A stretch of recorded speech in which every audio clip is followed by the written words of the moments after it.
Boa noite, sou o Carlos Santos e trago a edição número 5 do podcast Impertinente. Esta noite eu conto com a presença de Guilherme Barahona. Boa noite, Guilherme. Boa noite, Carlos. E Pedro Franco. Boa noite, Pedro. Boa noite, Carlos. Boa noite, Guilherme.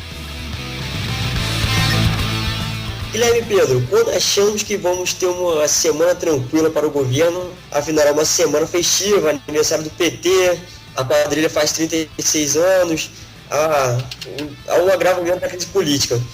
E desta vez, diferente das outras vezes, quem provocou esse agravamento foi o próprio PT. Afinal, essa semana ninguém foi preso, estava todo mundo tranquilo, todo mundo solto, mais uma semana tranquila. Aí o que aconteceu? O PT me fez lembrar o filme O Homem-Aranha 3. Naquela parte que ele diz que o inimigo é eterno. Aí num momento delicado para a legenda, à véspera de uma mega manifestação, o partido lança seu plano econômico com sérias discordâncias com o governo, o que chegou a motivar uma fala emblemática da presidente, na qual ela diz: o PT parece não entender que o dinheiro acabou. Deixa entender que o PT e o governo estão em direções opostas. Guilherme, começo com você. O quanto o governo saiu enfraquecido com essa possível ruptura com o partido? Enfraquecido, eu não sei se tem mais para onde enfraquecer, né? A gente já percebe que o Partido dos Trabalhadores tenta desvincular a sua imagem, né? Isso não é de hoje, já aconteceram outros episódios. O próprio Lula já não sei se ele desistiu, mas tentou já fazer isso outras vezes, depois voltou atrás, tentou jogar a culpa na Dilma, depois ficou naquele bate, morde, assopra, né? E parece que mais uma vez agora parece que é definitivo, né? Estão tentando de vez mesmo desvincular a imagem do Partido dos Trabalhadores, a imagem do famoso Bastião da Liberdade, desvincular a imagem mesmo do partido do governo, né? Do governo atual. O Pedro, o Guilherme ele citou aqui que parece ser definitiva essa ruptura entre o partido e o governo. O que me parece é que agora virou salve-se quem puder. Todo mundo está abandonando o barco, o PT sinaliza que vai virar oposição de uma forma que para preservar o nome do partido, e o gangster do PT, né, que é o Lula. Você acredita que essa manobra vai surtir efeito? Vamos conseguir preservar o nome, a imagem do Lula? Olha, na verdade tem que ver em primeiro lugar se é definitivo mesmo. Eu tenho minhas dúvidas, porque até como o Guilherme falou, isso já aconteceu antes. Então, não sei, assim, tem que ver qual é o plano deles com isso tudo. Eu não sei se é algo tão raso como desvincular e dar a Dilma, né, o governo do partido. Não sei se vai se limitar a isso, porque não sei, eu acho que eles podem ter algum plano mais à frente, mas eu acho que não tem como fazer essa distinção mais. As duas coisas já estão bem linkadas. O Lula tá com a imagem muito manchada, o PT tá com a imagem muito manchada, muita gente já saiu do partido reclamando, até dizendo que o PT se perdeu e etc. Então ele tá com a imagem manchada até entre eles, até entre antigos fundadores do partido, pelo pessoal que acompanha política pela internet. A imagem está muito manchada e saiu da internet, também chegou nas casas das pessoas, de forma que não é só propaganda política da Dilma, né? Tem o horário partidário da Dilma, que recebe panelaço, por exemplo. São os programas do PT como um todo. Até o próprio Lula está recebendo retaliação do povo. Então, eu não acho que seja possível desvincular a imagem do PT do governo. E eu acho que eles sabem disso. Não acho que eles não estão cientes disso, percebe? Então eu fico com o pé atrás porque eu não sei qual é a intenção deles, não sei qual é o plano deles ao largar a Dilma. Não sei o que eles estão pensando ao largar a Dilma agora.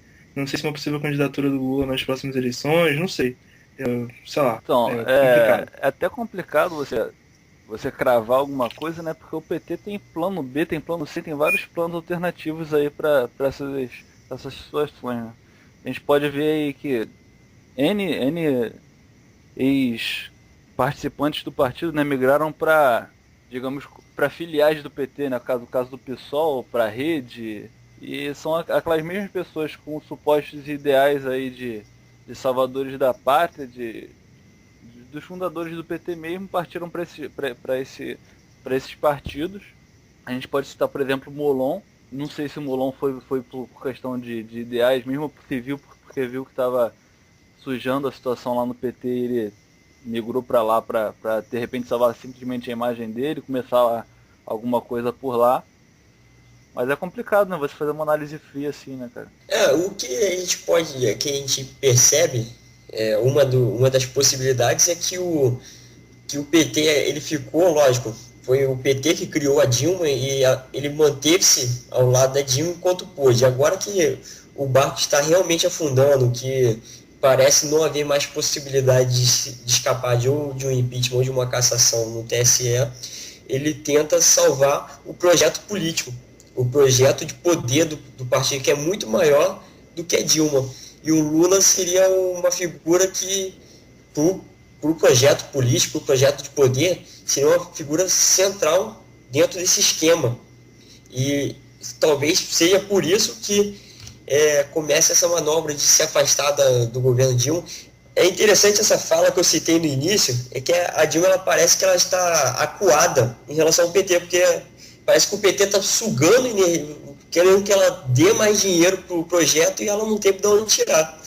Então, se o PT, Pedro, sair da base do governo, acabou o governo Dilma, concorda? Não, sim, isso é um fato. A questão é entender o porquê disso acontecer. A gente sabe que, algum tempo atrás, a gente estava falando bastante disso, que a Dilma, ela tinha problemas de ego, né, de vaidade, de não aceitar opiniões, e até isso foi ventilado, ocorreu um boato de que esse estava sendo um dos problemas de algum tempo atrás, né, dela com o Lula. Agora, não sei se é a mesma questão, se de repente está havendo um desentendimento sobre qual seria o caminho econômico que o Partido dos Trabalhadores deseja traçar e qual é o caminho que a Dilma está querendo traçar. De repente a Dilma está querendo preservar a imagem dela e tentar, por exemplo, cortar alguns benefícios sociais, né? Esse termo muito legal, mas enfim, cortar alguns benefícios sociais, e o PT, para não perder essa imagem do partido do povo, não está querendo deixar que ela faça isso. Talvez seja esse um dos pontos de discordância, né? Mas você citou aí a respeito do Lula, de ele ser uma figura importante nesse projeto de poder. A questão é que o Lula, ele pode ser importante não necessariamente de frente, como era a ideia, né? Ele estava sendo um mentor da Dilma, talvez ele tenha escolhido a pessoa errada para fazer essa mentoria, para fazer essa tutela. Mas hoje eu acho que é praticamente impossível o Lula ser uma figura de frente, concorrendo, por exemplo, como candidato. Eu não sei, eu acho que a imagem dele está muito manchada para isso. Então, se o PT, ou até o Foro de São Paulo mesmo, deseja continuar com o plano, eu acho que eles têm que pensar em uma outra pessoa, não o Lula. E eu não sei, eu acho muito estranho, me parece tudo muito superficial, essa análise parece muito superficial para o tanto de coisa que eles já fizeram, a arquitetura que eles têm, sabe? O tipo de planejamento do PT. Então eu fico sempre com o pé atrás nisso. Muito óbvia. Pois é. Essa análise seria muito óbvia.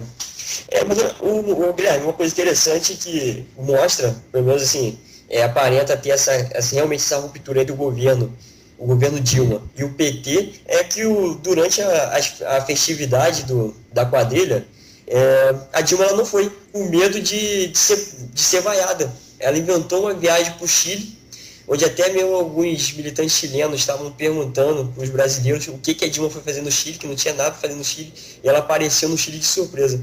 E isso, a presidente do país é do PT, e na festa de aniversário do partido ela não está presente. Do afastamento dela isso não é uma atitude, algo significativo? Mesmo, não sei se realmente isso seria um afastamento dela mesmo, talvez esse seu ponto de vista é que ela mesmo está acuada, se concretize nisso, mas é uma evidência, sou feio, né, cara? Ficou no mínimo feio a questão dela não comparecer, né? A presidente do país faz parte do partido, não está na festa, é estranho. a troco de nada, né? Troco de bala. O que ela estava fazendo no Chile realmente não fez muito sentido, não caiu muito bem, não, não convenceu ninguém, né? Agora, sobre o que não sei se foi você ou foi o Pedro que estava falando, do PT estar aí criando seus candidatos, né? Surgindo do nada mesmo, um Seus baralho no monstros. hebraico, né? Então, e isso não vem dando certo, né, cara? Começou aí, talvez, não sei se começou com ela, não sei se teria casos anteriores, começou com a Dilma, o PT não tinha ninguém para a linha de sucessão aí do Lula, inventaram a Dilma, tiraram ela lá da Casa Civil, de não sei de onde, ninguém conhecia a Dilma, apareceram com a Dilma, criaram o personagem, colocaram até um monstrinho um pouco menos feio, que ela conseguia ser mais feia do que ela é ainda. Depois passou um tempo agora. Mas não tinha ninguém na sucessão, Guilherme, porque quem deveria estar na sucessão, que foi preparado para suceder o Lula, estava envolvido no processo de mensalão, né? E naquele momento não tinha quem lançar. Aí criaram o monstro feio da Dilma. Pois sim, cara, sim. A questão é a seguinte. A Dilma a gente já viu que não deu certo, né? Tá evidente que não deu certo. Agora, mais recentemente, eles tiraram também o Haddad do nada. E também tá dando tudo errado pro Haddad, né, cara? O Ministério Público tá caindo em cima legal do Haddad. O cara, sei lá, é meio psicótico o negócio de ciclovia, né? Tem essa parada das ciclovias aí. E tá dando bastante problema lá em São Paulo. O Ministério Público já tá acusando falando que tem suspeita de superfaturamento. Suspeita não, já tem evidências, né? Aí de superfaturamento não só nisso, e tem outro processo sendo movido contra ele a respeito de uma suspeita de desvio das verbas e daquelas multas lá de São Paulo. Mas Então estranho, não é só cara. criar, né? Não adianta só criar, você tem que formar um candidato. O PT tem criado do nada esses candidatos, jogado aí, os caras ganham, mas você vê que a percepção, eu não sei se é simplesmente dos caras ou se quem está ao redor dele, eu acho que esses caras não se criam sozinhos, mas a percepção está completamente errada, né, cara? Os caras não estão conseguindo dar prosseguimento a algo simples. Mas é estranho um político do PT estar envolvido com corrupção, divide dinheiro. Eu nunca imaginei acontecer isso. Em falar em político envolvendo corrupção, divide dinheiro, o Lula, ele afirmou durante a festa que ele vai ser candidato em 2018. Ô Pedro, você acredita que tem algum fundo de verdade nessa afirmação ou o Lula só está querendo manter os últimos militantes, fiéis militantes, com alguma fé no partido? Tu acha que é só um jogo de uma retórica vazia ou realmente ele visualiza que tem capital político para disputar uma eleição em 2018? Olha, talvez seja verdade da parte do Lula, não sei se é verdade da parte do partido, entende? Porque eu não acho que ele tenha condição de disputar 2018, sinceramente. Ele tá com a imagem muito manchada e, na verdade, eu acho que o PT não tem condições de disputar em 2018. Talvez entre um pouco naquela questão da insistência, né, de não aceitar a derrota, mas para mim o caminho do PT natural é a extinção. E aos poucos isso vai acontecer, é só continuar a pressão que está acontecendo nas redes sociais, enfim. A pressão é vinda da conscientização da população, né? Então não vejo o Lula com condições de chegar em 2018, a menos que o PT tenha alguma maneira de eleger os candidatos que não seja diretamente democrática, digamos assim, né? E, enfim, é sempre uma suspeita que pode parecer teoria da conspiração, mas eu não confio, por exemplo, nas urnas eletrônicas. Já tem afinal um texto falando disso lá no Feedback, que é uma entrevista, na verdade, com o Diego Aranha, que é um especialista nisso, que testou as urnas e viu que não tem segurança alguma, é muito fácil de manipular. Então, não sei, entendeu? Pode até ser uma jogada política nesse sentido, de já estar começando agora a fazer a campanha forte para justificar lá na frente que ele conseguiu ser eleito resgatando a imagem dele, um trabalho de 2 anos, digamos assim, algo do tipo. Então, não sei. Hoje, dizendo para você hoje, assim, um cenário que tem hoje, o Lula não consegue ser eleito, não. Não acho que ele tem força para isso. Então, Você, Guilherme.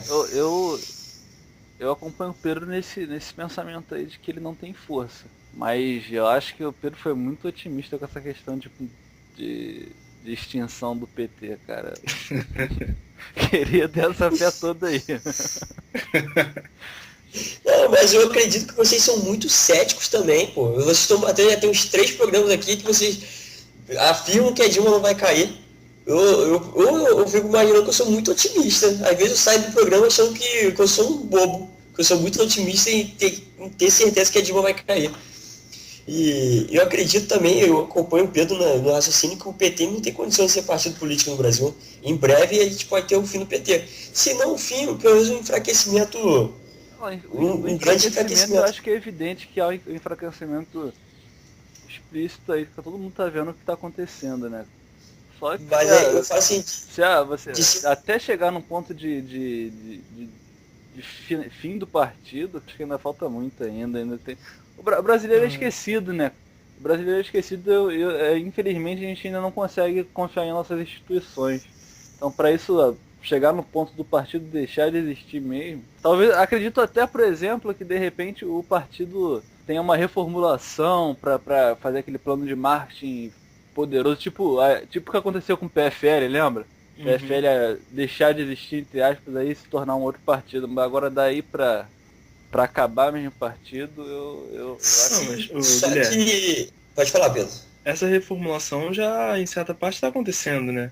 Já tem braços do PT, você mesmo falou há algum tempo atrás. Então, a deixar de existir seriam também por aí, nesse sentido. Não que os figurões vão sair de cena por livre e espontânea vontade. Acho que isso não acontece. A grande questão é que você também tocou nesse ponto, falou rapidamente, das instituições do país. E isso me preocupa, porque se a gente tivesse instituições mais fortes, o PT não estava esse tempo todo resistindo à pressão, né? O que está acontecendo aqui é algo absurdo, mas a gente acaba perdendo a noção do absurdo porque não tem a menor senso de justiça no país. Então isso me preocupa bastante, por isso que eu digo para vocês que assim, o meu ceticismo nos outros programas com relação até à própria queda da Dilma era com relação a isso. A gente não tem instituições nas quais possamos confiar, né? Então, assim, o PT largando a Dilma de mão, abrindo mão dela, dá um indício muito forte de que ela vai cair, porque o PT controla as instituições, né? Não a Dilma. O PT consegue se manter esse tempo todo no poder sem sofrer a pressão que deveria estar sofrendo, porque ele tem um controle ali. Não é o governo por si só. Então, se o PT abandonar a Dilma, a chance dela cair, na minha opinião, é muito maior. Sim, e temos que tomar cuidado também, é que, como eu disse, o enfraquecimento do partido, porque o partido ele pode se tornar um partido de segundo escalão, porque os quadros importantes do partido começaram a fugir da legenda.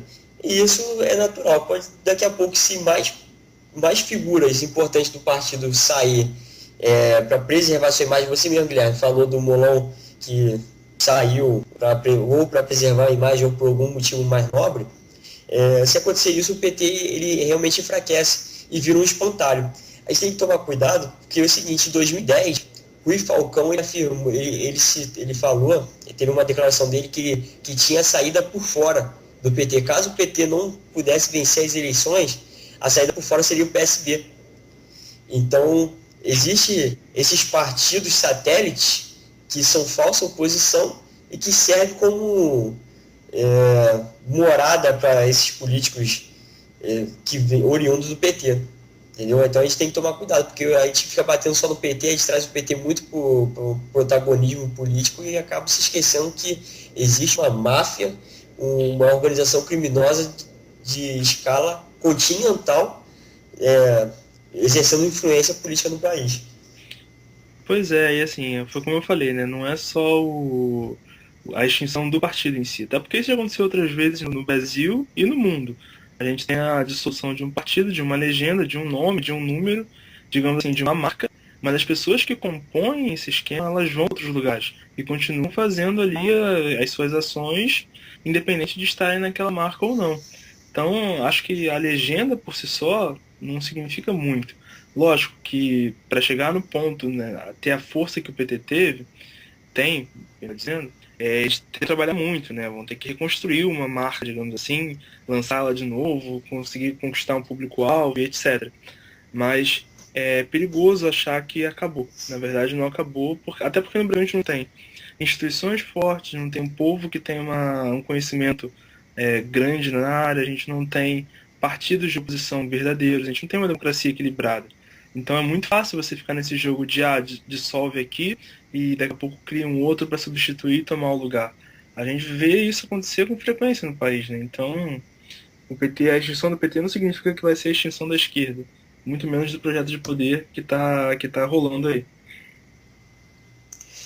Outro evento emblemático que aconteceu essa semana foi a saída do ministro Cardoso, que era um braço direito, por assim dizer, da Dilma, e ele acaba saindo do governo devido a algumas pressões que ele sofreu.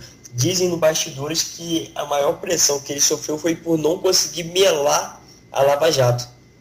Quer dizer, a gente tem o cara, o ministro ele foi demitido por incompetência, por ele não conseguir melar uma operação que visa combater a corrupção.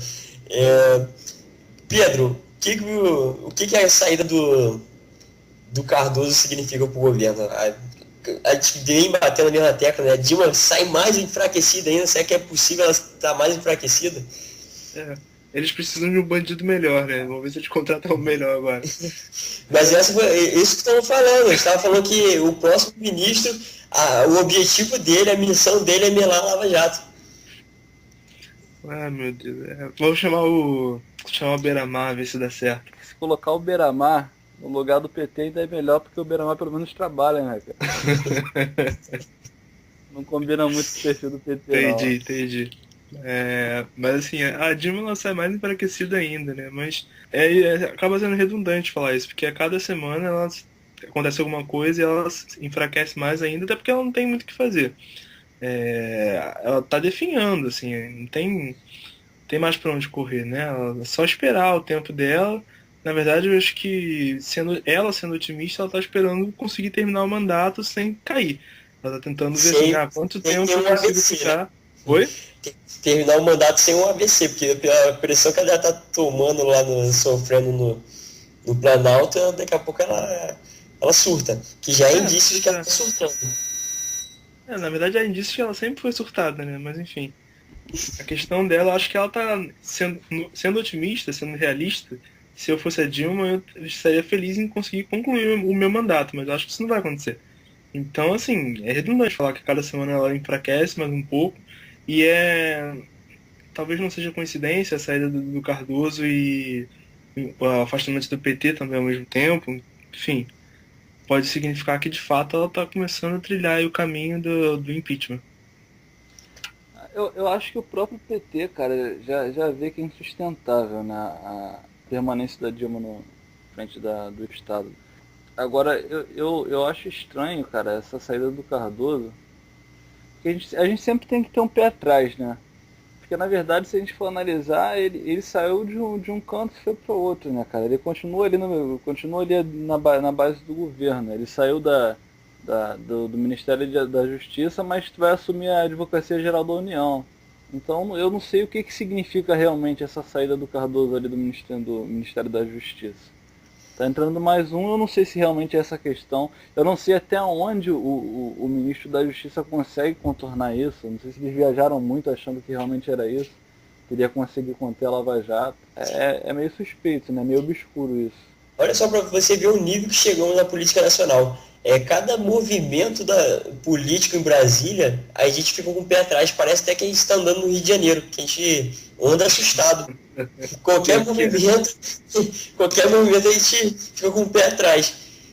A gente está chegando no fundo do poço, cara, político. Né? Nunca, não tem paralelo histórico a nossa situação atual. Não tem a República, apesar de todos os males que acometeu o país durante esses mais de 120 anos. O momento atual é incrível, é coisa abismal. Que se daqui a alguns anos a gente contar essa história para os nossos filhos, eles não vão acreditar que está acontecendo aqui no país. Pois é, aquilo que eu falei, a gente perde a noção do absurdo. A gente está tão acostumado com essas coisas que a gente perde a noção do absurdo. Normalizou, né? Pois é, mas são coisas que realmente Assim, repito o que a gente falou já lá atrás. Se a gente tivesse instituições mais fortes, se a gente tivesse oposição verdadeira e um povo atuante, conhecedor do que está acontecendo, sinceramente não durava nem. Já tinha caído há muito tempo o PT, né? Enfim, sem questionar. Outro exemplo da aceitação do absurdo é que são as cifras de cada esquema de corrupção. Por exemplo, de 2004 a 2016, houve uma movimentação de 600 milhões de reais na conta do João Santana. Então, são 600 milhões de reais, meio bilhão de reais na conta do marqueteiro.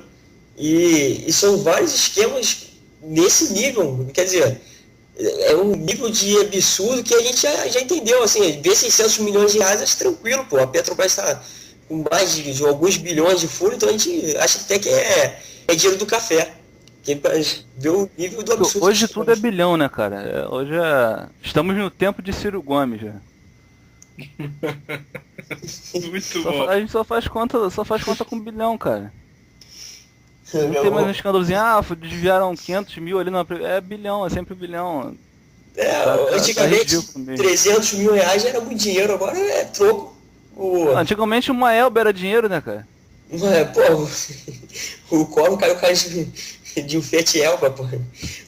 Pra tu ver, quando saiu a suposta denúncia contra o Aécio, 300 mil reais, eu particularmente achei que podia deixar passar. O que são 300 mil reais no dia de hoje, pô? Em Brasília? O Cunha, querendo a cabeça do Cunha cai de 7 milhões de reais, pelo amor de Deus, cara. Pô, vamos brigar por pouco? Isso é um ponto importante, que até para quem está esperto com isso, né? Essa ausência de proporção, ela é típica do discurso da esquerda.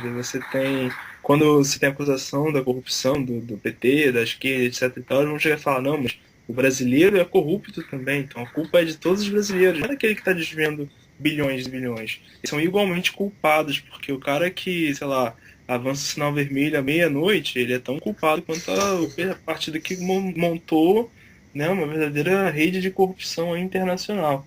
Então, esse é um discurso até importante a gente falar, que ele é muito comum e completamente sem sentido, né, completamente sem lógica. Essa ausência de proporção, a ausência, né, do senso de dimensão das coisas. O que está acontecendo mas aí o que acontece? Eu discordo de você. Por exemplo, o nosso grande pensador político, Tico Santa Cruz, ele disse que o cara que fura a fila do pão, ele é tão corrupto quanto. Aí você vem me dizer que não é? Pô, tem alguma coisa errada. É tão corrupto quanto quem ouve Detonautas também, né? É um absurdo, cara. Eles fazem uma analogia que não existe analogia. Eles tentam empurrar alguns conceitos que qualquer brasileiro com inteligência média consegue observar o mau caratismo do argumento. Não tem como comparar. Lógico que o desvio de caráter de quem faz pequenos furtos, pequenos delitos, é uma questão de oportunidade, né? Eu acredito que quem faz pequenos delitos, quando tiver a oportunidade de fazer grandes delitos, ele ceda à tentação. Mas não tem como você dizer que a culpa dessa corrupção total é de quem fura o sinal à meia-noite. Não, é o que a gente está falando. É um senso de proporção que eles ignoram. Porque, de fato, as duas coisas são erradas, entende? As duas são... você está infringindo ali nos dois casos, mas o senso de proporção não pode ser deixado de lado. Obviamente, a justiça tem que tratar com isso, né? Quanto maior for o caso, pior tem que ser a punição. Isso é natural, é evidente. Então, mais importante mesmo é você lutar pelo shortinho. Shortinho na sala de aula, porque isso que é relevante. Não sei se vocês viram isso. Mas, Pedro, você também... Ô, Pedro, não tô te entendendo, cara.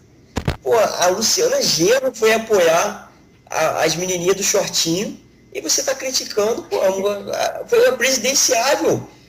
Como que tu vai de contra uma presidenciável? Se ela julgou importante, eu acredito que seja importante. Tem que estudar, hein, Pedro? Pois é.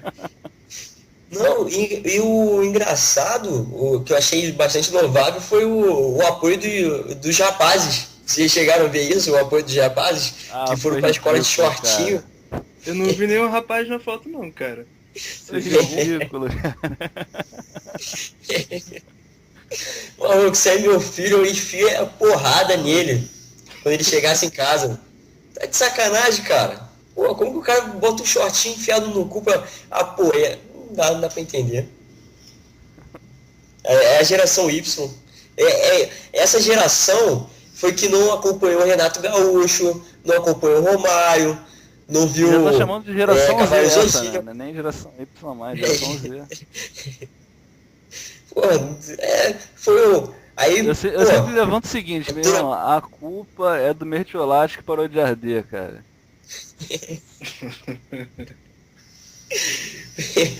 aí a gente troca. Você troca um cartel desse com o Romário, o Edilson, o Vampeta. Pô, o Vampeta, cara, que rolou a rampa do Planalto de Cabalhota pelo Davi Luiz. Aí não tem condições, pô. Tem uma geração de merda dessa.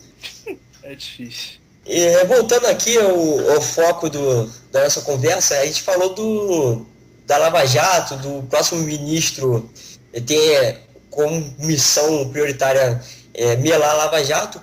Não sei se vocês acompanharam o Lula. Ele entrou com um pedido no STF para se blindar das investigações, pediu o arquivamento do processo contra ele. O que você acha disso, Guilherme? Um homem mais honesto do Brasil pedindo para não ser investigado. O homem não, a alma, né? A alma mais honesta do É país. justo, né, cara? É justo, cara. Cara, no primeiro vai ser. Eu acho que vai acabar sendo arquivado isso, cara. O Carlos vai insistir que eu sou cético, mas. Tu viu quem foi sorteado pra jogar essa parada? Quem foi? Não vi. Foi a Rosa Weber, cara. Ela é outra alinhada também. E não vai ser a primeira vez, não. O Ministério Público Federal já. Acho que foi ano passado, no final do ano passado, arquivou a ação sobre o Lula do Mensalão, né, cara? O Marcos Valério tinha declarado que ele sabia de tudo, chegou no final do ano passado, ninguém tava ligando de nada, o Ministério Público arquivou. Agora, daqui a pouco o pessoal esquece disso também, eles arquivam. Dessa vez pelo STF, né? Mas será que vão esquecer? Agora está muito em evidência, pô. Aquela acusação do Marcos Valério, ela assim, não tem como comparar o momento político. Agora o Lula ele tá tomando pressão em todos os lados. Será que vão conseguir? A diferença é que agora tá um escândalo em cima do outro, né, cara?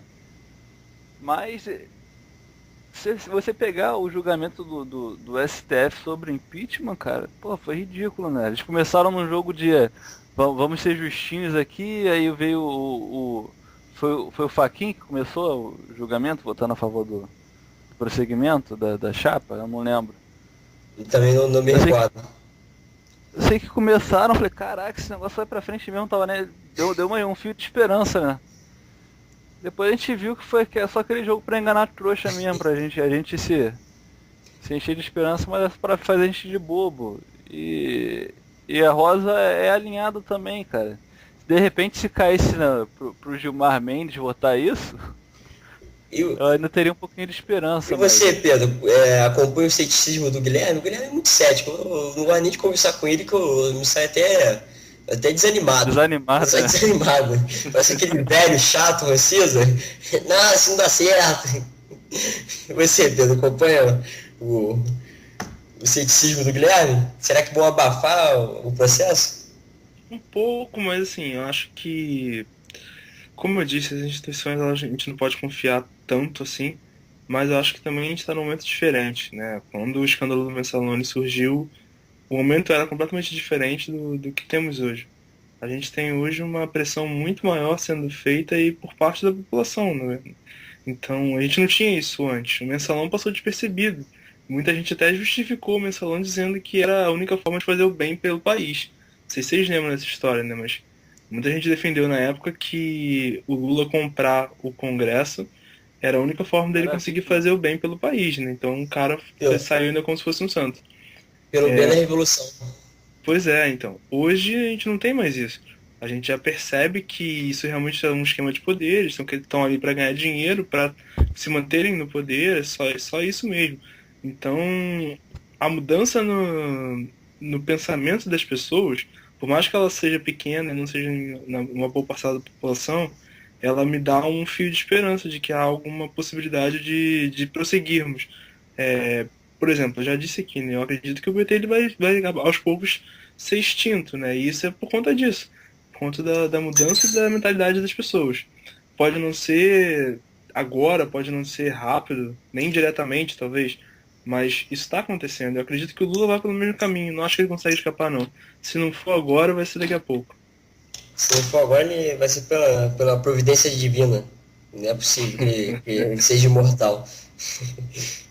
É que mudando um pouquinho de foco da facção criminosa, ou melhor, do partido político, vocês estão acompanhando a movimentação tucana? Parece que eles estão aprendendo a fazer política. Em São Paulo, eles estão tendo prévias para escolher o candidato. O que você acha disso, Guilherme? Que é o caminho correto do PSDB? Eu achei interessante, porque a gente abordou isso em um podcast anterior desse, não foi? Eu acho que foi lembro se foi o Fernando que comentou isso. Foi sobre o Bolsonaro, que a gente falou sobre isso, eu não lembro. Acho que o primeiro podcast que a gente fez foi abordado essa questão de como que o PSDB selecionava, a gente ficou naquela questão falando sobre o Serra e o... Isso, que ia chegar dividido. Alckmin e Aécio, que ia chegar dividido. E que o mais interessante seria fazer umas prévias antes das eleições. Pois é, então, eu acho interessante. Agora a questão é se eles vão acompanhar isso, né? Se vão ter apoio do partido quando sair o resultado dessas prévias. Eu não sei. O que a gente vê, né, é que o partido é muito dividido. Existe um racha, o partido não consegue se unir em torno de um nome. Isso acaba enfraquecendo o partido. Por outro lado, a gente já vê que o partido parece que já está se reestruturando, né? Eles fecharam agora com o Osório no Rio de Janeiro, né? Porque é um grande centro que o PSDB acaba sempre sendo prejudicado, se enfraquecendo, porque quando chega nas eleições o Rio faz uma vergonha danada e vota em peso no PT. Desde 98. Desde 98. Não que o PSDB seja nosso sonho de consumo, né? Tá muito distante disso. Mas dos males o menor, né? E parece que eles atentaram para essa falha, né? A gente teve essa nas eleições de 2014 uma avalanche de votos no PT, e eles perderam uma quantidade imensa de votos aqui na campanha presidencial de 2014. A mesma coisa aconteceu em Minas, mas é aquilo, né? Em Minas teve uma série de sacanagens que acabou potencializando os votos do PT em Minas. Mas acho que agora o PSDB começa a se atentar mais para esses detalhes que fazem toda a diferença numa eleição presidencial, ou seja lá o que for. Pedro, o Guilherme citou aqui um ponto interessante do PSDB, que é uma característica do PSDB, ele vem sempre rachado. E nessas prévias tucanas, que parece ser um sinal positivo, também traz essa mancha negra no PSDB, porque existe um racha em São Paulo, onde alguns analistas estão chamando até de tucanocídio, em referência ao impulso autodestrutivo que a sigla comete a cada eleição. Um dos pré-candidatos lá é o Dória, e os outros dois pré-candidatos, o André Matarazzo e o Ricardo Tripoli, já afirmaram que se caso o Dória ganhe o segundo turno das prévias, eles não vão apoiar, não vão fazer nada em prol da candidatura. Isso na melhor das hipóteses, caso eles não queiram atrapalhar a candidatura. O que você entende desse instinto autodestrutivo do PSDB? Pois é, assim, se você olhar para o modelo americano, né, que eu acho, sei lá, imagino que eles tenham tirado isso de lá, o motivo das prévias existirem é para que o partido se una em torno do candidato mais forte, de uma maneira democrática. Se você não está fazendo isso, se você não vai se unir em torno do candidato mais forte, não faz sentido fazer uma prévia. Realmente não faz o menor sentido fazer uma prévia. Enfim, é completamente sem pé nem cabeça, sem planejamento algum, como o PSDB tem sido já há algum tempo, né? A gente falou aí já, o Carlos citou o número, desde 98 que ele perde num centro importante como o Rio, e é só agora que eles estão começando a aprender que precisam ganhar a eleição aqui. Tipo, ninguém parou pra pensar nisso antes. Então, sei lá, o PSDB realmente não me inspira confiança, não.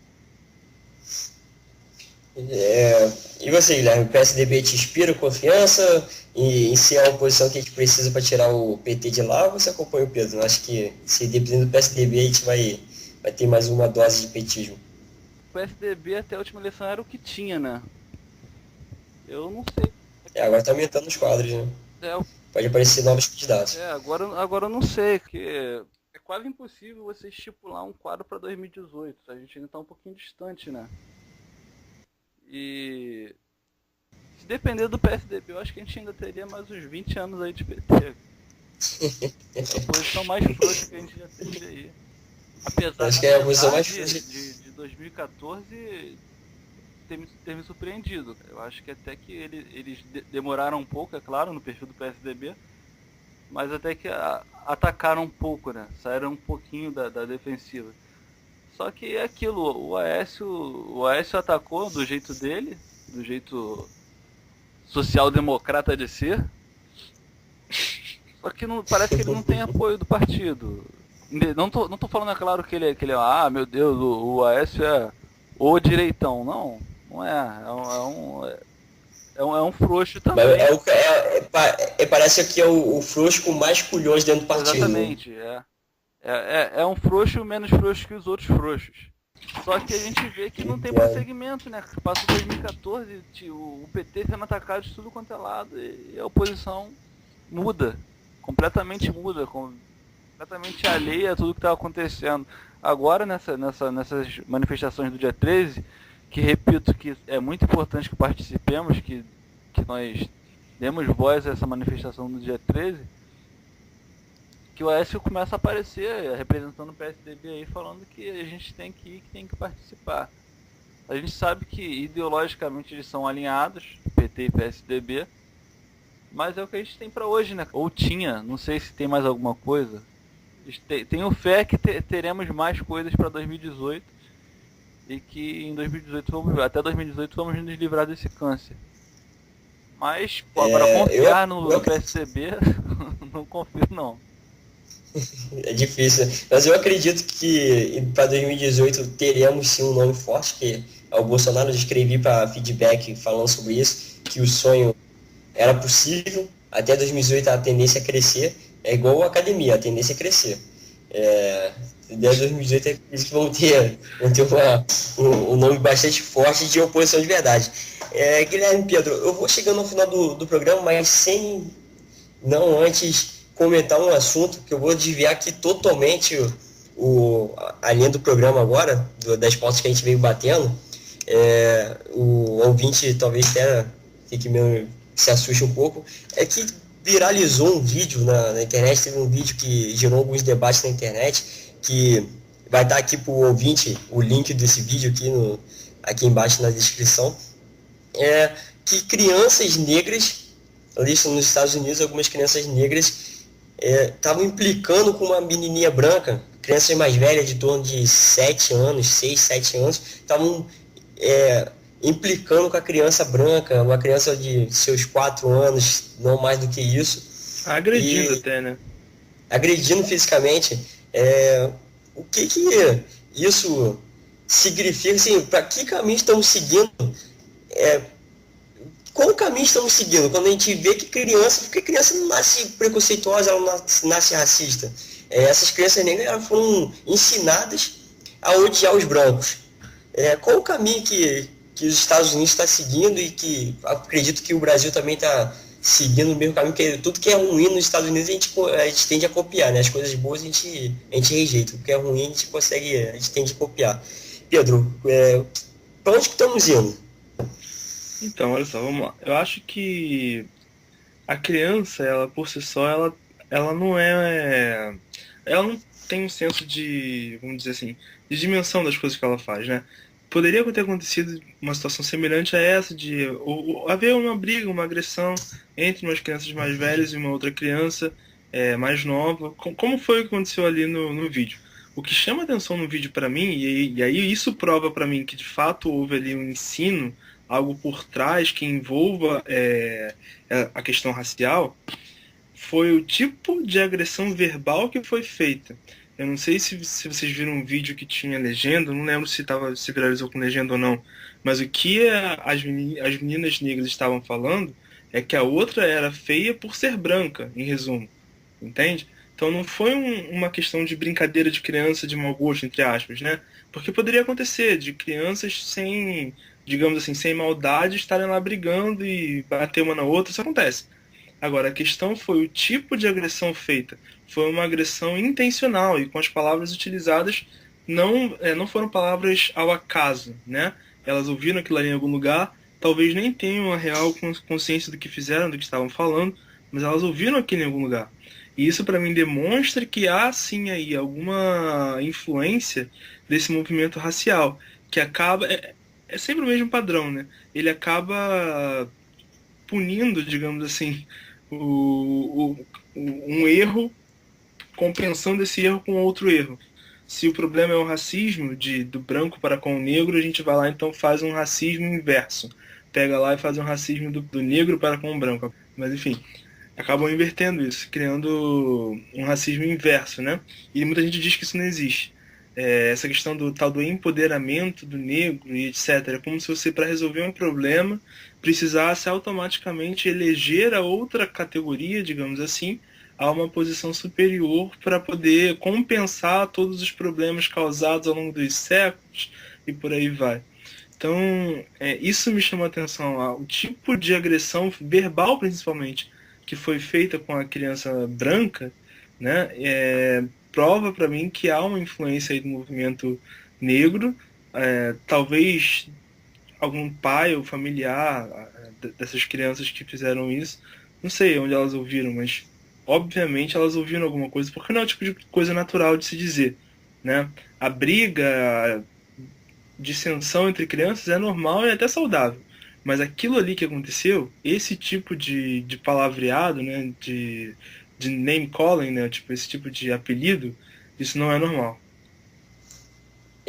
Fazendo aqui, você citou, Pedro, que está tendo o racismo reverso, né? Eu vou fazer um link, Guilherme, com a situação na África do Sul, onde estão surgindo favelas brancas, que desde o fim do apartheid, algumas políticas, as políticas de privilégio aos negros, têm feito com que brancos, mesmo mais qualificados, sejam preteridos na busca pelo trabalho, onde ele acaba sendo excluído do mercado de trabalho e tendo que morar em favelas. E estão surgindo favelas inteiramente brancas na África do Sul também. Então é um movimento que está acontecendo em alguns pontos, em vários pontos do mundo. O que você acha sobre isso? Então, essa questão aí, pra mim, até diferente essa da África do Sul, não acompanhei isso não. Eu tenho alguns amigos de lá, né, da África do Sul, os missionários de lá, e a gente conversando com eles, cara, lá realmente existe essa segregação, sabe? Diferente do que a gente tem aqui. Aqui a gente tem alguma carga de preconceito por parte de algumas pessoas. Nós não somos um país racista, acho que é bom sempre ratificar isso. Existem algumas pessoas que o são, pouquíssimas, uma pequena parcela da sociedade.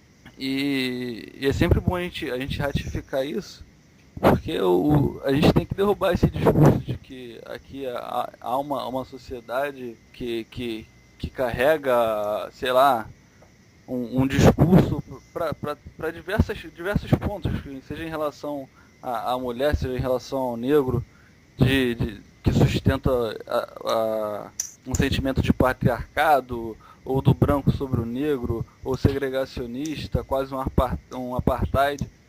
Não existe isso aqui. Aqui existem algumas pessoas que têm preconceito, que são racistas sim, assim como existe em todo lugar do mundo e sempre vai existir. Sempre vai existir maluco. Não adianta a gente supor que um dia vai deixar de existir. Não, sempre vai acontecer, sempre vai ter racista. Esses dias eu não me recordo o nome do rapaz, mas é um cara que sempre fala muito bem a respeito do tema. Ele estava debatendo com outros dois representantes do movimento negro e estava falando que a questão do racismo é uma questão... A questão do racismo, não, desculpa. A questão dos problemas do negro na sociedade norte-americana é uma questão cultural, e os representantes do movimento negro debochavam dele, falando que aquilo era uma insanidade e tal. E o argumento deles era simplesmente que os humanos são racistas. Então isso serve como justificativa basicamente para tudo. É uma coisa ridícula, né? Agora, pegando o gancho aí nesse vídeo que você falou das crianças negras, é uma bizarrice, né? Você vê que isso já vem de berço. Hoje eu estava assistindo um vídeo, eu nem sou muito fã dele não, mas achei o tema muito importante, do pastor Silas Malafaia. Eu não sei se o Pedro acompanhou. Não, então, é bom que veja, eu recomendo muito, acho que no dia 5 de março vai ser transmitido de novo no programa do Silas. Uhum. Foi uma entrevista com o procurador da República, o Guilherme Shelby. E ele estava falando sobre a questão da ideologia de gênero, da responsabilidade dos pais sobre a educação das crianças. O quanto era inconstitucional o que o MEC, o Ministério da Educação, está tentando fazer de tirar a responsabilidade dos pais, de terceirizar a responsabilidade dos pais e assumir essa questão de educação dos filhos. E ele levantou um ponto interessante, que eu não lembro qual foi o órgão, mas enfim, estava sendo apontado o seguinte, que filmes em que mostram pessoas fumando deveriam ser restritos para crianças até uma determinada idade. Eu não lembro se era 7 anos, alguma coisa do tipo, porque o simples fato da criança ver aquilo já incentivava a criança, já dava para a criança aquela vontade de praticar aquilo. As crianças são muito, como é que eu posso dizer, indefesas, né, cara? O simples fato da criança ter um contato visual com uma situação já faz com que a criança fique vulnerável àquela situação. Então, eu acho que essa questão aí das crianças agredindo, as brancas, justamente isso que o Pedro falou. A gente, como vive em sociedade, nós somos imitadores, né, dos comportamentos de outras pessoas. É claro que a gente tem um senso crítico, mas a criança não tem um senso crítico tão apurado. Então é nessa fase que elas começam a moldar o seu caráter, e com certeza isso aí é fruto de uma doutrinação mesmo em relação a isso, de que o negro é superior ao branco. Essa é a doutrina que tem sido ensinada. E sobre essa questão do racismo reverso, realmente, eu acho que não existe racismo reverso, não. Racismo é racismo e pronto. Seja do negro pro branco, do branco pro negro. Racismo é racismo e pronto. E tem esse discurso idiota de que só vale de um lado. Isso tem que acabar. Ok, entendi. Ok, estamos chegando no final do programa. Gostaria aqui de agradecer, Pedro, a sua presença. Alguma consideração final sobre o que conversamos essa noite?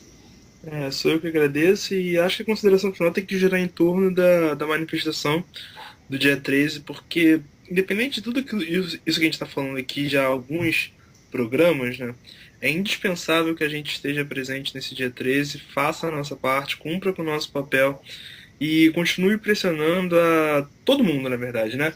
Colocando pressão em cima do PT, colocando pressão em cima dos partidos de oposição, colocando pressão em cima das instituições, dando gás para quem está tentando lutar pelo país, como o Sérgio Moro, como o Bolsonaro, enfim, incentivando, mostrando apoio.